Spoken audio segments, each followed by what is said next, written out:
Welcome to the Source Stacks podcast, presented by YouTubers Insko and TKC. If you enjoy the podcast, be sure to check out our socials. And make sure to check out the video versions on YouTube. Enjoy the podcast. All right, ladies and gentlemen, welcome to the Source Stacks podcast. Today, our guest is Mox Jade. Mox Jade, if you would like to introduce yourself with what you do and who are you? Hi, I'm Mox Jade. I make melodic dubstep music. I love to make video game remixes and YouTube deep dives on genres and histories and things like that. And I just love being a part of the underground melodic bass community. That's me. Yeah, so anyone who hasn't heard your music before, how would you say you kind of describe your sound? Like, you say you do remixes of like video game songs. Do you kind of incorporate that video game sound, or like what kind of thing do you do? Yeah, so I mean, at this point I've tried like I've made music in a lot of different genres. I've dabbled in cinematic dark bass music, and I've dabbled in sort of Porter Robinson sound and more future bassy stuff. I've kind of landed more recently, and what I'm trying to do right now is sort of revive this old school melodic dubstep sound and kind of bring back that nostalgia with new school production. Video game soundtracks and anime soundtracks are huge influences on my music. So you'll hear a lot of emotional arpeggiated pianos and some orchestral elements and things like that. To try to evoke as much tears as possible, as is the melodic bass way. So it's fun to bring the melodic bass and dubstep sound to video game and anime remixes, and in the opposite way, all of that stuff absolutely influences my own originals as well. So yeah, awesome, cool little story there. I guess one question too that obviously you're influenced by anime, video game type stuff, melodic dubstep, obviously. I guess the main question would be, how did you even get into music into the first place? I know everyone's got their origin story and whatnot. I guess for the viewers that don't know, like, what was the first thing that you produced, and what was kind of your story of getting into production in the first place? Yeah. So I started music when I started playing piano when I was 4 years old, and I hated it. Like I just hated piano lessons, and we were all doing classical music, and all love to people who like classical music. That's not my thing, and I did not enjoy it at all. I finally convinced my parents to let me quit. And then, funny story, I was watching remember the Jack Black movie School of Rock? Yes, yeah, I used to love that when I was younger. I don't think I know about that one, but yeah. Yeah, I don't know if it's good now, but back then it was like iconic. There were all these kids, and they're like shredding, playing guitar and all that. I was like, I need to pick up guitar, that's when I first fell in love with music. And my background actually is from a live music context. So the majority of my music that I've been involved in was not electronic music at all. I'm actually pretty new to even listening to electronic music, believe it or not. But I actually cut my teeth in church music. So I got involved in worship teams at church, which was really cool because that's like one context where you get a chance to both rehearse and play live every single week. And then did that for years and years and years. I actually did that for a career, church music for a long time, and played in local bands in the Denver area, especially a piano rock band that I was in with my sister, who now you may know as Comseer, where she played. Actually, she was the one playing piano, and I was doing vocals and sometimes drums, sometimes bass, things like that. We did a small little, local tour with that band, Dear Vienna. And those are all really amazing memories. And I actually, so Sydney, my wife, who also sings, she's a singer in electronic music. She was a server at the time, and she pulled extra shifts to buy me this MacBook that I'm sitting in front of right now. And the intention was, she surprised me because she knew I wanted to produce bands. So my intention was to learn to produce to produce, rock music, like alternative music. But as I started like learning production, like I was, like having a blast just sitting down with, at the time, Logic Pro X, and like learning how to like build stuff in my computer. And at the same time, I stumbled upon Porter Robinson first, and then Said the Sky. And this was all, I started finding these artists through Mr. Suicide Sheep. Oh, of course. Yeah, of course. Yeah. So that was like a, like an awakening for me. Mr. Suicide Sheep was. And I finally stumbled across Seven Lions, and I was like, oh, it's over. My whole life is different now. Yeah. This is what I'm going to do, And so I accidentally started producing electronic music, and never looked back. And I'm so thankful for all the years of live music experience. Actually, my day job is I'm a music teacher. I teach private music lessons. Oh, nice. Like guitar and drums and piano and voice and things like that. Again, more live music, not so much electronic. Yeah.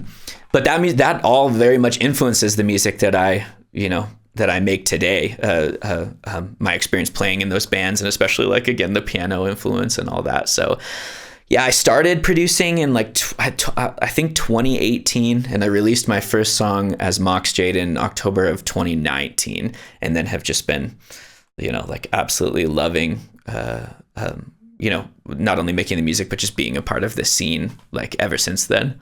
That's kind of the story. Yeah, nice. I think like while we're on the subject of producing, I think it's also probably a good place to kind of touch on the whole like video game covers thing, because obviously it's not your entire sound, but it's definitely something that's quite prominent. So what would you say is like your initial thought process of making these like video game covers? Do you like listen to video games and kind of get the ideas for it, or what's the kind of process behind it? So at first it was an accident, like a total accident. I just, I think the first one I ever made, I believe, was the Metroid Prime remix that I made. And I've just like loved that. That was like my childhood game was Metroid Prime. And it was just like a melody I really liked. And I was like, this could make for an interesting, dubstep banger.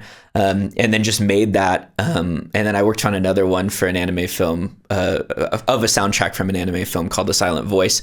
I was trying like a bunch of different sounds. Those remixes, like especially the early ones, could not be more different, like either super heavy or very emotional or whatever. I wasn't even sure whether or not I was going to release them, and it was Sydney, my wife, that was like, "Hey, you have to put this out. It's like almost done. You should just put them out." And then I eventually started releasing them, and some of them got traction on specifically TikTok, and then and just Spotify, I think searchability kind of stuff.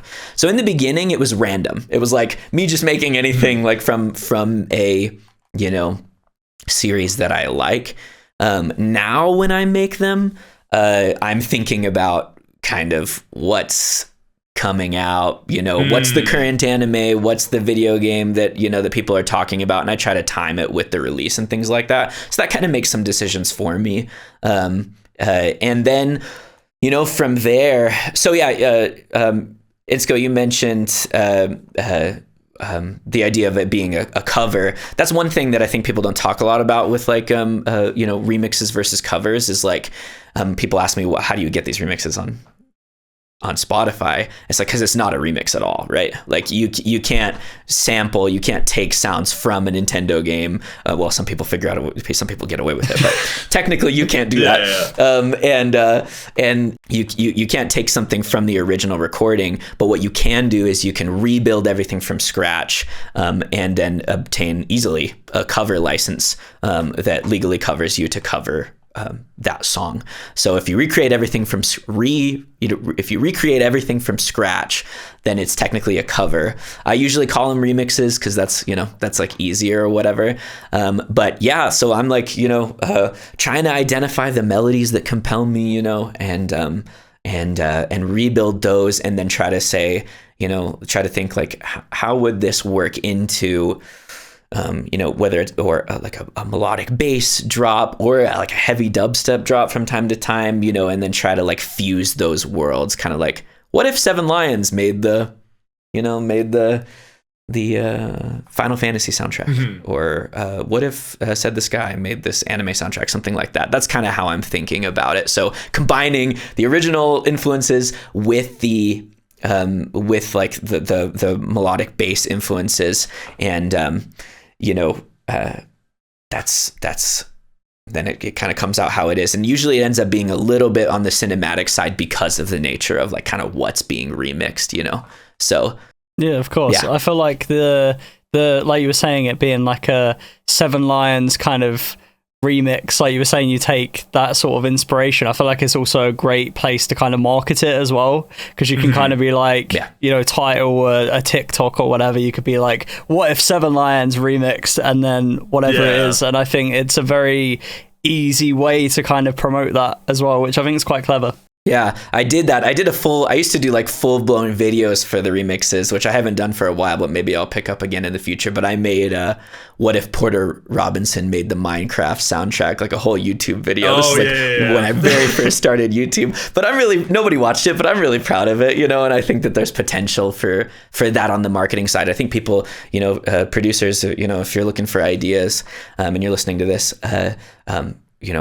remixes, covers, they're very searchable. People love them. It gives them, a way to associate, it's a property that they love, Halo, Metroid Prime, or, even not, it doesn't have to be, a video game remix or anime remix like what I do. It could be just covering, the new Billie Eilish or whatever, but people have a context for that, right? And then they're like, oh, and I also love, bass music. So it's like this combination, it's perfect. And it's a powerful thing to connect with listeners. And I also just think it's really fun. So that's part of what motivates me to do it. Yeah. Nice. Honestly, that's interesting too, because honestly, that's one of the big things that I kind of wanted to point out. You're making this content, and I feel like the music scene's kind of shifting towards the idea that you almost have to make content to kind of push your music and whatnot. So I guess you provide this sort of unique opportunity that you already have been in the content creation scene before I would even say it became like a necessity for producers nowadays. I guess one thing that I would really be interested to kind of understand is like, if you're for someone who's like an upcoming producer or something like that, and they're struggling, they're like, how do I get into this content creation scene? Like, what are some tips and tricks that you would maybe suggest to up and coming producers to either make themselves feel more comfortable on camera, or just overall ways that they can push their content to their fans?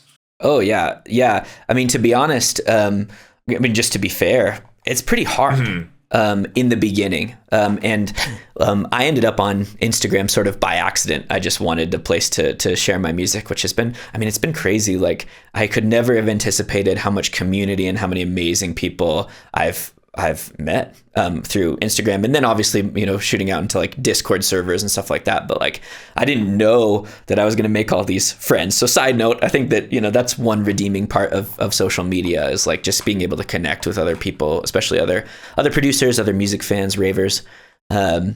And when I first started out, like, my social media content was super bad. And if you go back to like the very beginning of like what I was doing, I was like trying to do just like movie trailers made out of stock footage, and, was trying to be really, like mysterious and pretentious about it, and things like that. And then just realized that it like wasn't like working for the medium, and I think the challenge for modern producers and musicians today is like, how do you do something within the medium? So that would be TikTok, Instagram, right? YouTube, whatever it is that you're a part of, or whichever social media you want to focus on. Finding something that works for that medium, but also finding something that feels true to you. And I'm just convinced there's no shortcut. You just have to make the content, So make some reels, like, like I've spent, multiple days on making an Instagram reel and it flops, or I'll spend, 10 minutes on one and it does well. It's like totally unpredictable, but that can be freeing, right? Just like try and make something where you show your face. People want to see your face. They want to connect with you, and I just think that that's so powerful to get people to even just associate your face with your music, I think is a big deal. But, if you can just first overcome the fear of kind of showing your face on camera, you can do a lot if you can just move past that. And the only thing that can fix that is, as you guys know, as content creators yourselves, you just have to push through that. And then eventually it's like, oh, here I am on camera. You know what I mean? And don't be afraid to borrow ideas from, a lot of me learning how to do what I do now, which, I had a friend, Surrender the Tides, who encouraged me because everything I was doing in the beginning, I was trying to be such an edgelord or whatever, right? And he was like, you have like a fun personality in real life and you like to be funny. Like, can you bring some of that into your content? And at the time I was like, I don't know. I have emotional music. Yeah. It's like, I don't know if I could do that. And then I did. And I think that was a huge move to kind of just like, for me, it was good anyway. And I'm not saying it's right for everybody, but to like try and, showcase a certain part of my personality and who I actually am and not be so focused on trying to appear a certain way. You can have like the most cry bang or emotional music or angry music or whatever it is that you make, and then also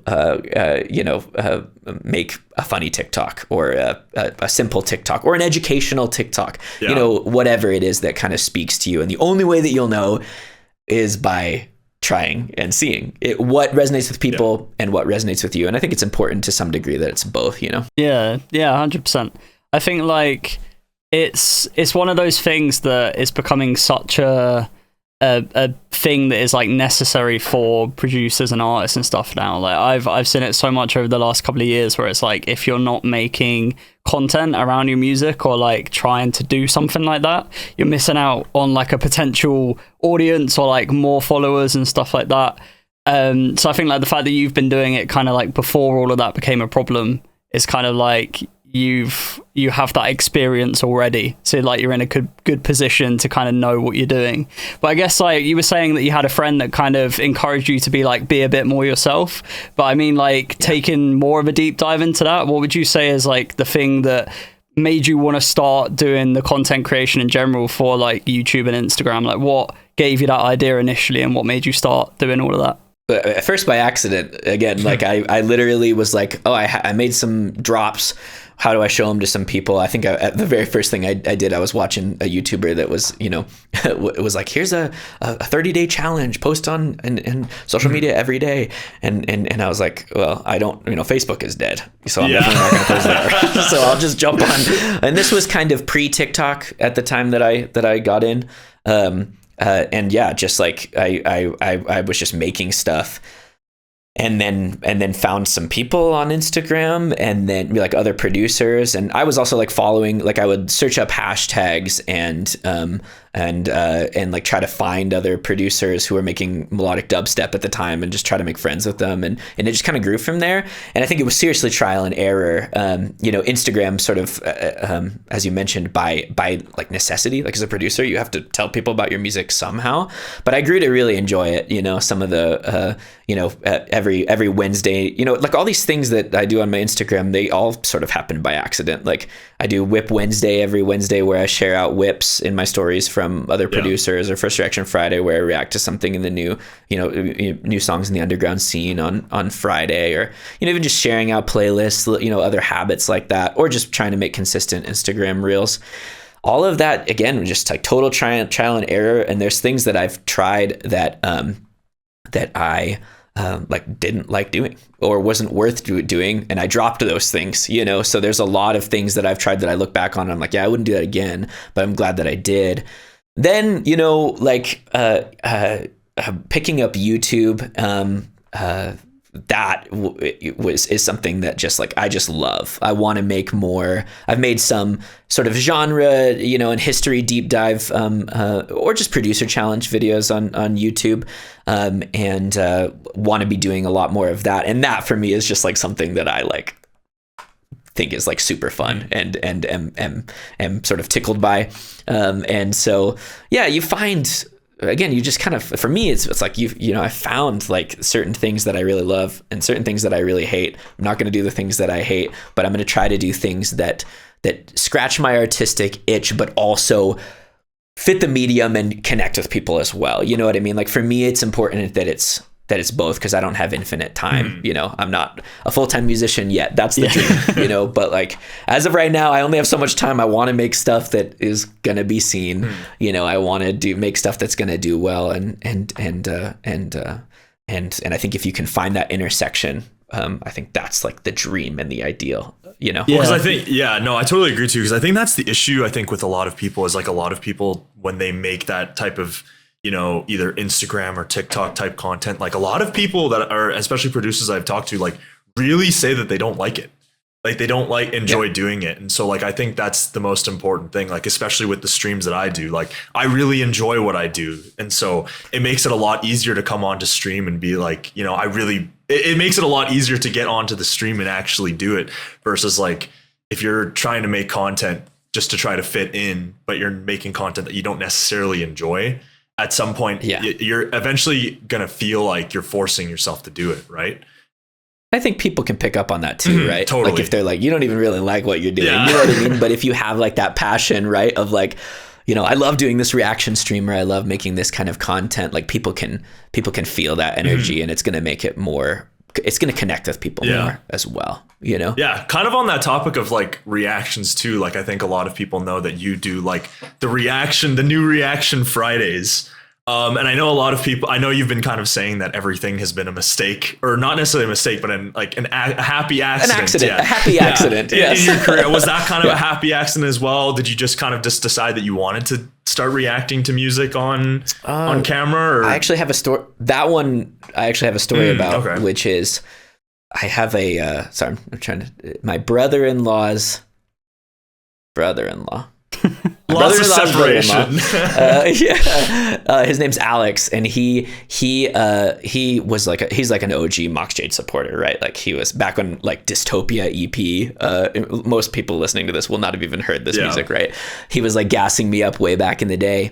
And, like for some of my very first releases, he like recorded a reaction, like a live reaction to my music, and I was like so touched, right? Like people, you know, producers spend like 100 hours like on one song, right? And then they put it out, and it can be thankless, right? Like it's you know, you don't necessarily always get the feedback that you'd hope to get, and to have even just one person do that and record that reaction, like he actually inspired me to go, you know what, I want to do that for other people and create that moment for other people. So that's kind of what I see my role as in First Reaction Friday. Like obviously in my 15 seconds, I'm not giving like an in-depth review to anyone's music. It's just like I'm gonna turn this your new song on that I saw on Release Radar, or maybe somebody sent it in or whatever, and I'm just gonna jam out to it and you know, for a few minutes. And so yeah, like no, a lot of those things like that I've tried have been inspired again by watching someone else, or something like impacted me and made me feel like appreciated and connected, you know. And so him doing that, I was like, wow, that's a real feeling, and that speaks to what you guys do as well, you know, like as artists, you know, like just, you know, when you have someone react to like what you do, it's like the most like, it's like the ultimate high as an artist. I think even if they have roasts, and as you guys do, sometimes we don't love everything, right? You know, it's like someone's listening to this thing that I poured like my life, like soul into, you know, which is I do think it's a kind of a sacred thing. Yeah, I think like the whole reaction thing is, I'm assuming it's very different for Instagram, because for me and Caden, it's kind of like we listen to the whole song, say our opinions, give it a rating, all of that stuff. Whereas on your end, it's kind of like, okay, you got 15 seconds to pick like part of this song to kind of turn on a Bluetooth speaker, pick it up with bad iPhone. But I gotta admit, like the amount of times I've gone through my Instagram stories on a Friday, and like you've popped up, and I've just like listened through all these songs by artists that I didn't even know, and then ended up adding a couple of those to my playlist or whatever. It's a nice kind of quick formatted way to kind of be like, here's some new music for those like a little bit smaller kind of artists. It's a nice little sort of platform that I feel like you've made there, and I feel like a lot of people definitely benefit from that as well. Yeah, well, I'm moved to hear that you found recommendations from it, because that's my dream, right? Like that's what I love, music curation. I love, and again too, like you know, I'm passionate about like all of us all artists lifting each other up in the underground scene, and I think like, you know, like I always hope, and I never know, you know, like I always hope people find some new music from, you know, from First Reaction Friday, or you know, when I'm updating my playlist and things like that. And yeah, like that's to me, it just like that. I think that's so exciting because, you know I get excited when I hear that, oh, someone heard the new Mox Jade song in this other context or whatever. And I'm like, it's so fun that the way that music can connect with people and the way that certain music connects like with different people, and someone will hear a certain song and they'll be like, that's the one, like that changed my life, you know. And it doesn't have to be a huge song with somebody with, you know, many 100,000 monthly listeners for that moment to happen where a listener connects with a song. And some of my favorite tunes are by like, you know, like have like very like a few thousand streams, you know, which is kind of, I think that's kind of fun. I kind of like that. It's like you know, you're like a music explorer, you know, looking for gems, you know. No, honestly, and the crazy thing is, like, kind of on that topic too, like, you know, you said that you really want to explore the underground and whatnot. Like you've started a whole label to try and do that and try to push things in the underground, you know, Jade City Records and all that stuff, right? I guess if we want to kind of talk about Jade City Records, like what was kind of your inspiration and vision for starting that label? Like what was kind of the thought process of like the decision that you decided that you wanted to start doing that? So I've been dreaming about this for about starting a record label for years. I've been talking to Sydney about it for years, and you know, Sydney puts up with me. I always have ideas, so she always has to listen to like my, you know, like me talk about, here's a new idea, you know, and she's very patient and very supportive. But you know, it was like at the time when we were talking about it, it's like we can't do that right now, but that would be cool in the future. But last year we hosted our first online festival, which is now a yearly festival called Magefest. It's it's a wizard themed melodic bass festival that features some of the most amazing artists in the up and coming scene. And we hosted that for the first time. And even that was like a venture at the time where I was like, I don't know if people are going to want to play this festival. Like, you know, I'm just going to try and we'll see, you know what I mean? Yeah. So we did it, and we asked people, and they did want to play. And at Magefest 2023, artists were teasing. They were teasing IDs. And the chat seemed like really stoked about this. And you know, when a song would come out, we'd be like, here, this Magefest ID is dropping. You know, and here it is. You heard it first at people artists were debuting songs at Magefest 2023. And I thought, oh man, like what if we did this like formally, you know, and teased songs like on this new label at Magefest 2024 and then dropped them the next Friday. I was like, that seems to me to be a pretty hype way to announce a label, you know? So that actually made it pretty hard to organize because it had to be a secret. So we couldn't like accept submissions, right? Like we couldn't go out to the world and be like, everybody send us songs, we'll pick from the best of them. It was like I went to a bunch of artists and said, hey, two questions for you. One, do you want to play Magefest? Two, do you want to be a part of this album? And the album we ended up calling Spellbook, with of course the mage theme, as everything in Mox Jade and Jade City is themed. And I'm just lucky and blessed and ecstatic that these artists were down to like believe in this project and just like kind of take a chance on us.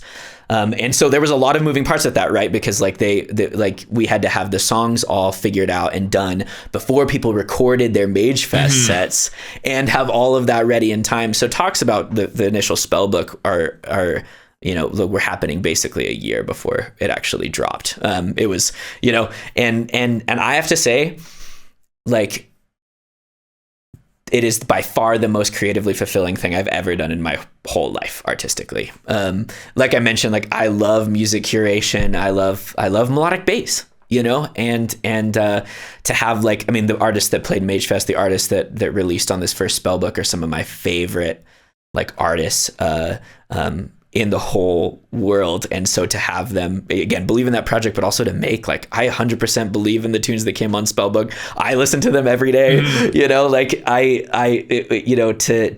have people make like really songs with really amazing songwriting, really innovative production, and then to see the community response after the fact was like, I mean, just one of the most exciting experiences of my of my entire life. Because you try things, you try to do something cool. You never know how it's going to be received, right? You never know, like, will this be hype? Will people be excited? And then to have people like recording reactions, reviewing the songs, sharing the songs out. Like the community response was phenomenal. It's been like by far the most again fun thing. I have as much pride in those songs as I do in my own music. Like to be even able to be a part of, like, I helped bring these songs together. I didn't make them, but like, I feel like in some ways they're my babies, also, again, I just love melodic bass music. Like, I see a lot of labels moving away from melodic bass music, and I think there's a reason for that. I think that melodic bass music is tending,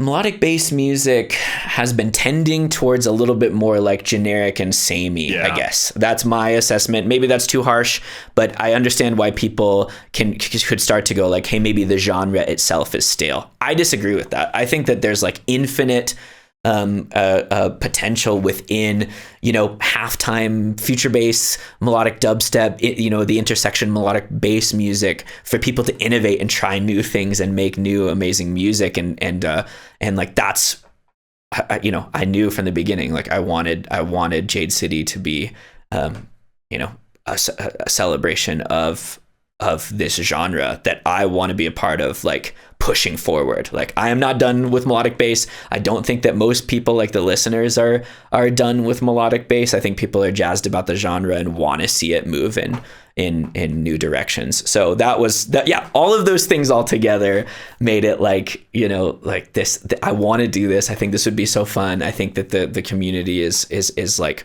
wanting a new sort of how do I put this, like I don't know, revitalization to the genre. I don't mean to say too much, but I think people want to see an energy put into melodic bass. That's, I guess, what I'm trying to say. Yeah, of course. I feel like I completely agree with what you're saying about melodic bass sometimes feeling like, obviously saying a little bit stale feels harsh, like a harsh term, but I definitely kind of agree with it, because it is like, it can be quite repetitive sometimes, and I feel like that's why, like you were saying, the labels and stuff are moving away from it. It's all changing their styles a little bit, but I feel like, again, like you were saying, I feel like there is room to kind of improve it, like put your own spin on it, try something else, like add some other bits into it, make it more like interesting, merge styles, like just experiment more with it. And I think like that, what I was saying then leads perfectly into, what do you kind of have the vision for with the label? Do you think you kind of want to revive the whole melodic bass scene in terms of like keeping it interesting? Do you have like certain themes or certain, genres or stuff like that? Because what kind of thing are we talking about with the label just in general? Yeah, great question. And by the time, some information for artists who may be interested in submitting to Jade City. By the time that this podcast comes out, we will be officially accepting submissions for spellbooks, and that's my plan moving forward. Is to keep releasing spellbooks. I want it to be a grand community event, and I'm so excited about the potential of what the spellbooks can be. As you saw in Spellbook 1, for those of you who've listened to it, there's some variety on there. It all fits on like the kind of the world of melodic bass. It all is melodic bass, but on there, there's old school chill step melodic dubstep, there's cinematic bass, there's color bass, there's future bass, there's melodic bass, there's like moments of sigh and all sorts of different genres incorporated, and so we're open. I want to showcase like all of those sort of sub genres in this scene, and to be honest, like the thing that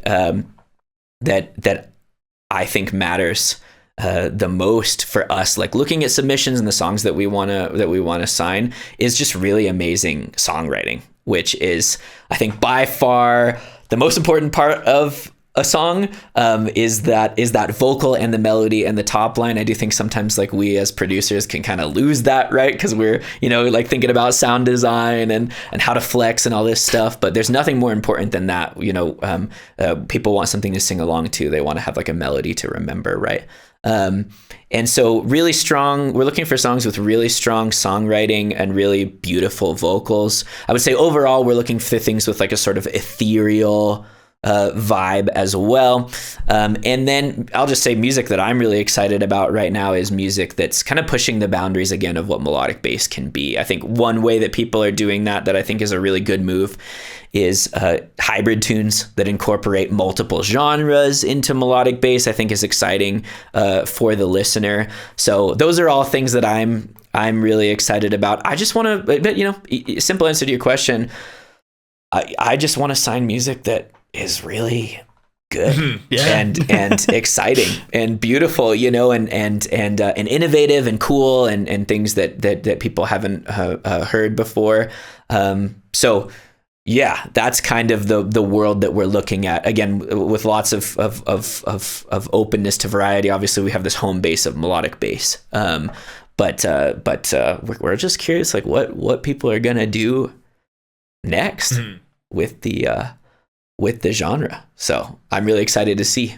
Yeah, honestly, I'm like super excited that you're preaching for good songwriting and good melodies and, just the fundamentals of music. Because like you said, I feel like the sort of, as we were discussing before, like the quote unquote death of melodic bass that people are kind of deeming it, with the labels moving away. I feel like a lot of it is, there's kind of a moving away of the fundamentals from music. A lot of the times you can hear these melodic bass songs that have like verses that aren't really super engaging, aren't really super interesting melodies wise. And so while the drops can sound good, it's just like, if these verses aren't really selling you on the idea, the sort of engagement that drop's going to have for you isn't really going to always be there. So it's like it's super great to see that you're pushing that sound with that label. Yeah, I think there's things you could have gotten away with in 2014. The producers could have gotten away with in 2014, where it's like the chord stack, chord stack. Could have like any vocal, put a chord stack. You're like, wow. But yeah. I mean, for modern music, I'll just say it again. More harsh takes from Mox today, but a generic vocal with like a generic chord stack drop is just not going to cut it anymore. Like people do not want to hear that. Like just like you have the vocal, it's okay, and then you jump into a drop and it's like there's no real identifiable melody, just like a tidal wave or whatever. It's like, all right, we've been doing this for 10 years. Yeah. In some ways, in some instances, we've been doing it even longer. It's like if you're going to have a drop, something's got to justify that being there, whether that's melodic, that's songwriting too, right? Like something's you got to be saying, like engaging the listener in that moment. But most of all, again, like people they just love vocals. And I would say too, for producers, if you have any, money to invest in your craft, I would invest in vocals first before you do anything, marketing, anything. You can do organic marketing, you can do all that, but like the music's got to be there and the vocals got to be killer, for people to engage with the song, and that matters. Everything else you do beyond that, you can explore creatively, and you can flex your sound design and things like that, and that can really add to that tune. But baseline, the vocals got to be something that I'm going to remember in my head and go, I want to hear that song. Also, that has a really cool side drop. Also, that has a really cool dubstep flexing moment, or whatever it is, right?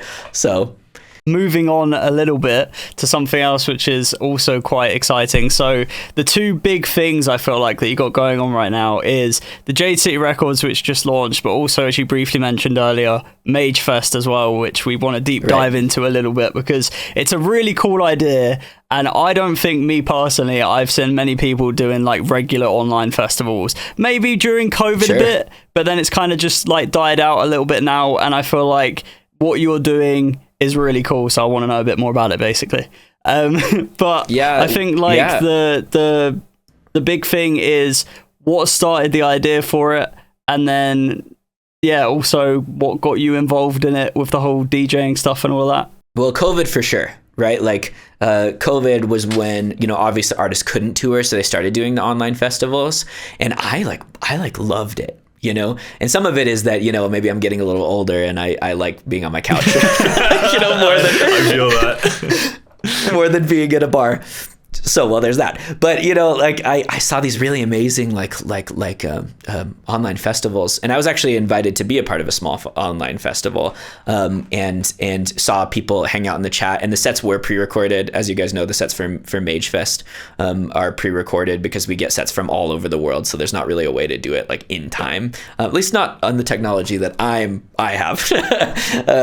And so, but what was cool was that because the sets were pre-recorded, the artists and all of the you know, the audience members, let's say the people, were in the chat, like having a grand time, people from all over the world. And I was like, oh man, like this is actually sick.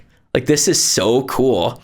And then COVID, you know, like as the world sort of restarted after that, like online shows just kind of fell off. Like I'm sure there's some people still doing it, but by and large, it's not very much a thing.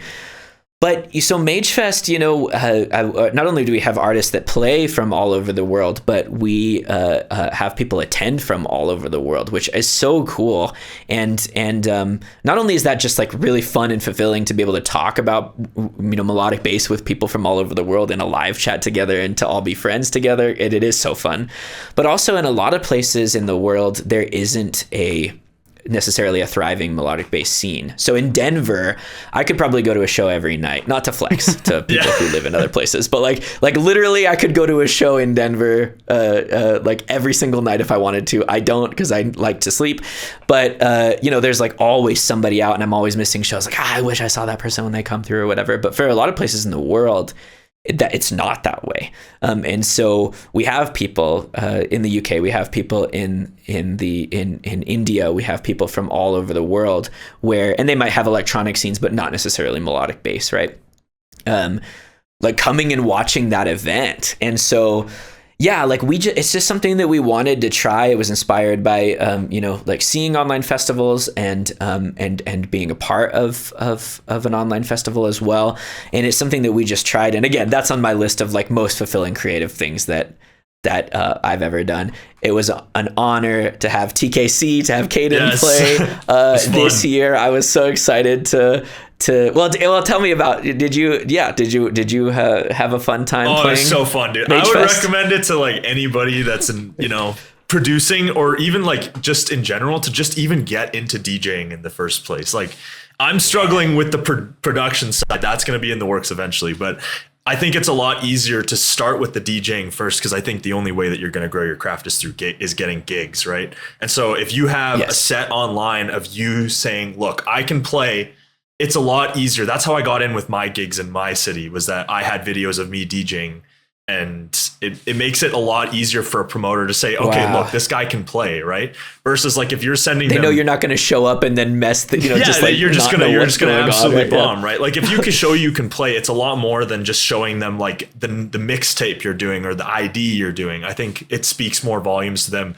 I know a lot of promoters nowadays really care about how many tickets you can push, but at the end of the day, if you show that you can play, it's a big deal. So if you can play Magefest, Mox will book you. Actually, I mean, it's interesting because like one of the reasons I asked you as well, besides that I'm very familiar with your content and your reaction stream and watch your reaction stream regularly, is that I saw that you already had some DJ sets on YouTube. I was like, all right, this guy's a safe bet. Exactly. You know what I mean? Like, so it works that way too, right? Like, you know, where it's like, you know, having your craft out there where people can kind of see it. Oh, this person knows how to DJ, you know, like, so, you know, and I knew that I think your live visuals Thank you, man. I appreciate it. Are very, very cool and all that. So I was like, oh, this would be really fun to have him play. Yeah. So, yeah, that was so fun to have you as a part of it. It was really cool for me because I didn't even know about it. I was just on Instagram. I saw that like Magefest was announced. I was like, TKC's on it. And then I remember like I went on the Discord and saw that Caden announced it as well. And I was like, that's sick. I was like, if anything, like there was so many other names that I knew on there as well. But I was like, yeah, okay, I'm definitely watching this now, 100%. Like, and for me as well, like the time zones are always a bit funny, especially being in the UK. Like I think it it maybe ended at like 4 a.m. or something like that. Which, I mean, you know, you can't pick a perfect time zone for everyone, can you? But it's one of those. But you were saying, like, with the whole melodic bass thing kind of not being popular in some countries, can definitely relate to that, and I'm very jealous that you were saying about being able to go out every night, because I wish I could do that. I've literally only ever seen Illenium, that's a melodic bass artist, and that's it. That's a pretty good one. Yeah, it's a good one, but it's like, I'd love to see, like, you know, Last Hero, Seven Lions, or like all of these artists that I react to, but the only time I'd ever be able to see them is by going to America and traveling and all that. So it's one of those things. I think, like, Magefest, it was really cool. Even like the first one having like Sad Boys on it, it was cool because I wouldn't have been able to see a Sad Boys show if not, you know. So it was cool to kind of do that online for everyone, and I think the whole idea behind it is really cool. Yeah, I mean, most of the artists that we're asking on Magefest are not the big enough to, you know, be flying around to even across the US. Yeah. You know what I mean? So or maybe some of them do, but like some of them don't, right? Like they're kind of playing more local. And so for me, I get to see shows, right? Like this is all, in some ways, I'm just living out my own fantasies here. That's kind of what this is about, right? Like, who do I want to see play live? I'll ask them, and then I get to see their show, and I get to do it from the comfort of my couch as well. And, you know, it's fun to like interact with artists as, you know, they're getting ready for Magefest, Spellbook, things like that as well. So you want everything to be like very community oriented and like where people are connecting, because I think it's a special thing to be able to connect with people online who have, I mean, until some of the like, you know, King of None, Celestial Void, some of those guys, until they moved out to Denver, I didn't have any producer friends in real life at all. Zero. So for years on years, I think that's probably a lot of people's story. I was just by myself watching YouTube tutorials, you know, where I didn't have any, you know, so like that's my, you know, electronic community is Instagram, it's Discord, it's, you know, and I just think that's like, brings a lot of joy to people. And I see that absolutely in your guys' communities, in your Discord servers, in your chats, in your live chats and all that or whatever. Like, it fulfills something for people that's like really needed and special in a very like lonely time in our world, you know? Well, I think the big thing that you kind of preached as well is that I think a lot of people really do struggle to find some people in their personal lives. As much as it can be nice to have that sort of community, which I think helps a lot of people for sure. I think a lot of people would just love to have someone that they know in their personal life that they can just geek out about the newest melodic bass and what, you know, Ophelia's releasing and all that stuff in the future and whatnot of the sound. And so I think that all three of us kind of developing those communities really helps, you know, people, like you said, in some countries that may not have that access to, you know, a huge community. Because like, I'm sure I've been to Denver, like I literally wore my Seven Lions shirt and like the cashiers were talking about it. Like, that's just Denver, right? But I think it definitely helps some of those people in, like, say India, for example, where the scene is growing a lot. And I feel like it doesn't really get, you know, as much of a credit as it deserves. And it's really growing kind of over there. So that's cool. And that's good to hear. I mean, I know a lot of producers from there online. But I would love to see, I mean, anywhere where there's more live shows, more opportunities happening is a win in my book. So that's awesome. Yeah. Honestly, I would love to like kind of understand like how you even got into DJing in the first place. Cause, you know, when doing your whole Magefest thing, I think a lot of people, you know, you've already had a couple sets out before Magefest even began. What's kind of the whole story about how you even decided that you wanted to do, and I know you've opened for ARMNHMR too. I've seen that before. Yeah. So like, what's kind of the whole story about how you even got into the first place and what made you decide to even take that step into DJing in the first place? Yeah, ARMNHMR is the story, and that was a crazy story. So I was in like a group message on Instagram, and ARMNHMR put out a post saying like, hey, who should we bring on tour with us? And all the guys in there were like, hey, let's all tag each other. Mm-hmm. And then they asked me, they said, I'm trying to remember what year this was. This was a few years ago now. Unfortunately, I'm not remembering the date off the top of my head of what year it was. I think this performance was in 2022. I don't think it was before that. But anyway, at the time, but the year before, I didn't know how to DJ at all. I didn't even understand what DJing was, to be honest, which is how I think a lot of people feel before they start DJing. They're like, I don't even know what this guy's doing with these buttons, right? Yeah, it's like, what is that? And then you get into it. You're like, oh, I see. They're weaving together these songs and all that. But they asked me. They said, Mox, do you want us to tag you? And I almost said no. I was like, I don't know how to DJ. I shouldn't try, whatever. And I don't know what overcame me, but I was like, yeah, tag me, and then I think it was like a few weeks later, maybe I got an email in my email, and I about had a heart attack where I got an email that said Ogden, and it was from whoever was organizing the tour from them. I can't remember which, who on their team it was from, but they were like, hey, do you want to play? Do you want to open for them at the Ogden Theater? And I was like, I immediately called Eric Celestial Void. I called Sydney, right? I was like, I can't believe this is actually happening. Like, what is going on? And I just said yes without knowing how to DJ at all. So I was like, this performance was like 3 months later, which might sound like a lot of time to some, but for me, I was like, crapping my pants, dude. Like I was like, okay. So I like went and bought a DJJ 200 and just started like practicing on it. And I was like watching all these tutorials. Surprisingly there's very much a lack of information online about how to DJ melodic bass music specifically. So there's a lot of information on like how to DJ house music, right? Or trance music or things like that, because those are well established. But I was watching like Jana Twitch streams and just watching what she was doing with her hands, and trying to figure out like how long does she play a song, and like all these crazy things, and I just practice. The biggest problem with DJing, and this is, by the way, supremely frustrating, is that, and you guys know about this, is that club gear is not attainable. You can't own it. You can. Annoying. So expensive.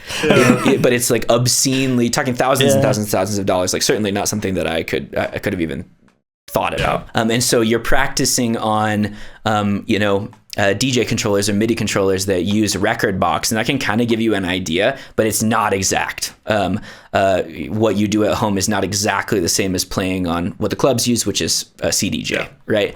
And I was just like sweating about this because people run into, there's all sorts of horror stories about people going and trying to do their set on a CDJ and it doesn't work because of formatting or whatever. And I actually reached out to an old friend who let me practice on his like really old CDJs. So I at least got to do that. And had 2 practices on CDJs before I went to go perform at the Ogden Theater. The Ogden Theater, by the way, that's a place that I went to shows there my whole, like, all growing up, so this was like a huge like moment for me. So I showed up. I was like honestly having something akin to, like, not, maybe I won't call it a panic attack, but it was the most panicked I've ever been in my entire life. Where I remember actually the songs were playing and I was hearing them happen at a slower speed than they were supposed to be. So I was hearing the music, like, I don't know how much, like, I, just to guess what in my brain, like 5 BPM, 10 BPM too slow, to the point that I thought it was a formatting issue. And I went up to the green room and I don't know if you guys are familiar with Pause the Music. He's the DJ for the Nuggets. He was also opening for ARMNHMR, and I went up to him and I was like, hey, my friend, can you help me? Because like I'm having a whole situation down here. The gear's not working. He comes down and like checks everything out, and he's like, I don't think there's anything wrong with this gear.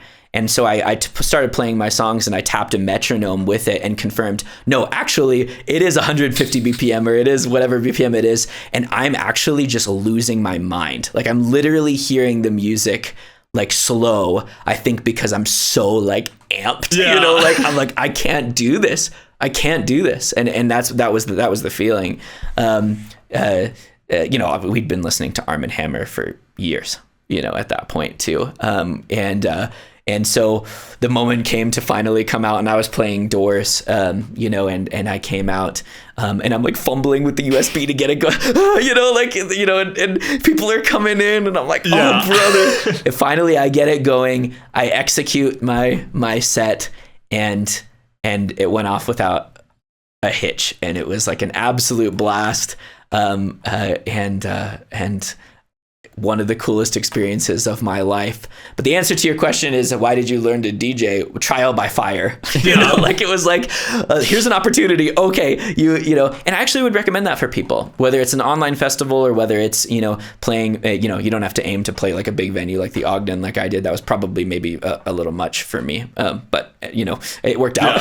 Like even playing a small club or something like that, just to have a reason to go, you know what, we're scheduling this out, you know, this amount. That's really what's going to give you the impetus to DJ. It's hard to learn a skill without having a reason to learn it. You know, some people might be inclined to just DJ like casually for fun. For me, when I'm practicing DJing, it's all like in preparation for a show. Yep. So yeah, like literally it was, I actually have some vlog footage from that time, and I never finished editing the video, but that may be a video that you see on the Mox Jade channel at some point. Yeah, that'd be really cool to see. I learned how to DJ in 3 months to open for ARMNHMR. So what a title. Yeah. I think like that's definitely a unique story, especially for like an artist that big as well. You know, it's normally you might hear like, oh, I had an opportunity to DJ a wedding. You know, I needed to practice DJing. Open but format at a club or something like that, right? Yeah, literally first gig opening for ARMNHMR at a massive, because I know about the Ogden too. Like it's a pretty big venue. And opening for literally opening for ARMNHMR, first time ever playing on CDJs. Like that's pretty overwhelming, man. And it was. But like that's how you learn things, right? Yeah. It was like by being pushed. And I think like it's good to be willing to put yourself in those circumstances. And to be honest, starting a record label was the exact same way. Like I knew nothing. Like, and even just like setting up the LLC, you know, working up legal contracts, you know, like reaching out to managers, like all this stuff, just stuff that I had literally never done before. And I was having mad imposter syndrome like the entire time up until the spellbook actually came out. I was like, I don't even know if I'm supposed to be here. Like, I don't know if I can do this, you know, and if I could actually pull this off.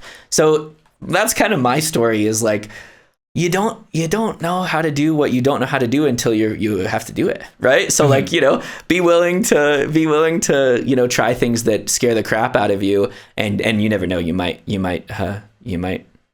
surprise yourself, and then be, you know, I could have learned, you know, to DJ over many years and then finally had a gig, but instead I kind of, I don't want to say mastered, but mastered the basics, let's say, of DJing in a very short amount of time. And then it was like, oh, now I can play online festivals, and now I can play an hour-long Magefest set, you know, and all that. And to be honest, I actually far prefer online sets, because I'm willing to take more risks for that. Exactly. For playing if I were to open, like there was some like stuff that I was trying to do in that opening for ARMNHMR that like I would not have done now. Yeah. Like where it's like I was getting too cute with like transitions and stuff, because I was like, oh, this is what it means to DJ. You got to do it crazy stuff, you know, and all that. And if I could go back, I would have like way simplified, which I do recommend for anybody who wants to start DJing. Like keep it simple at first and then go from there. But like, yeah, I love online sets, because like worst case scenario, you screw up partway through your set, you have to kind of, you know, like you have to start over filming or whatever, you know what I mean? But I'm much more comfortable trying these tempo changes and mixing songs together and stuff like that when it's in a very controlled environment. So again, that's a cool place to cut your teeth too. Just record a DJ set, put it up on YouTube. You know, people love that. You know, I love listening to DJ sets. And then you're like, oh, and then you have it, as you said, Caden, to show promoters, show venues, show artists, like, hey, I have this skill, I can do this. Very true. Yeah. And maybe you might be able to play the next Magefest one day. Who knows, right? And maybe you can play Magefest. Yeah. Exactly. But honestly, I think that's a great way to end it. You know, you've kind of let everyone know, you know, that you think that it's good to take risks, reach outside of your comfort zone, and I think that's a great message for everyone to get in. So I guess if there's anything else that you want to say, to the fans, to all the listeners listening to the podcast? I just want to say it's all about the community, right? Like I think what we have here, like online, is like so special and beautiful and sacred.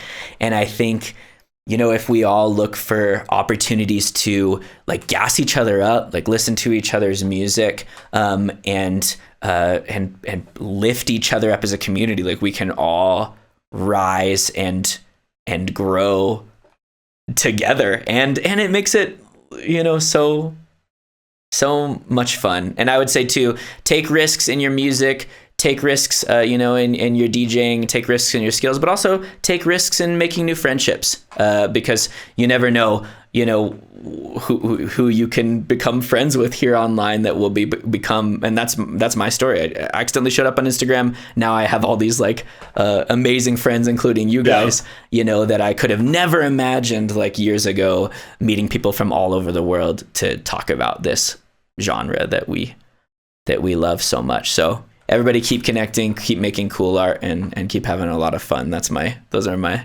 encouragement to you. Yeah, nice. Yeah, I think everyone in the community is very thankful for everything you do, whether it be the Friday reactions, the label, the DJing, everything like that. But yeah, thank you so much for coming onto the podcast. Thank you, man. Guys, Appreciate thank you it. so much for having me. What an incredible honor. Thank you for inviting me on. No Our worries pleasure, at all. dude. Yeah. Yeah, if you want to check out any of Mox Jade stuff, all of the links will be in the descriptions on YouTube and Spotify and all of that stuff. And yeah, if you're enjoying the podcast, subscribe to the YouTube, give it a rating on Spotify and everything. And we'll see you in 2 weeks' time for another episode. Thank you so much for joining us, and have a good day.